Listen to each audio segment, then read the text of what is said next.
بلکہ یہ ہے کہ میں رہوں یا نہ رہوں تیری آرزو رہے۔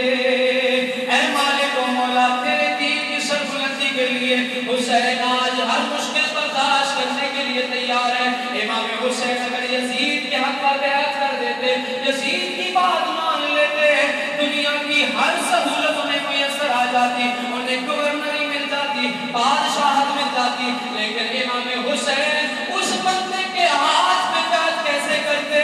جو بندہ بے نمازی ہو، جو بندہ قرآن کا قاری نہ ہو، جو بندہ زنا کرنے والا ہو، شراب پینے والا ہو، سر عام فحاشیوں کی محفلیں سجانے والا ہو۔ امام حسین نے صبر و استقامت کے ساتھ اپنی شہادت، اپنی آل و آل کی شہادت پیش کر کے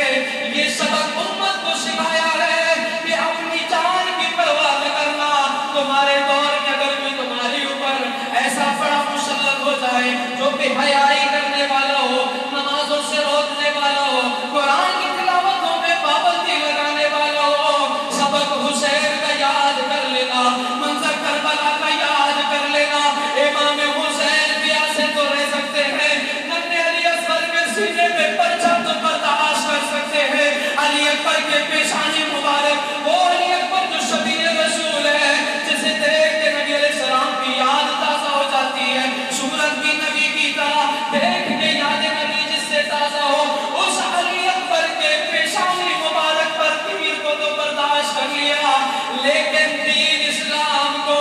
غیروں کے ہاتھ میں دینا برداشت نہ کیا، ایسے لوگوں کو حاکم بنانا برداشت نہ کیا جو لوگ ظلم و ستم کے گٹا ٹوپ اندھیرا کر کے امت مسلمہ کو ذلیل و رسوا کرنے کے در پہ ہوں۔ امام حسین فرمایا کہ دل کی چاہت کو شاید اپنے انداز میں بیان کرتا ہے، کہتا ہے امام حسین فرماتے ہیں میں رہوں یا نہ رہوں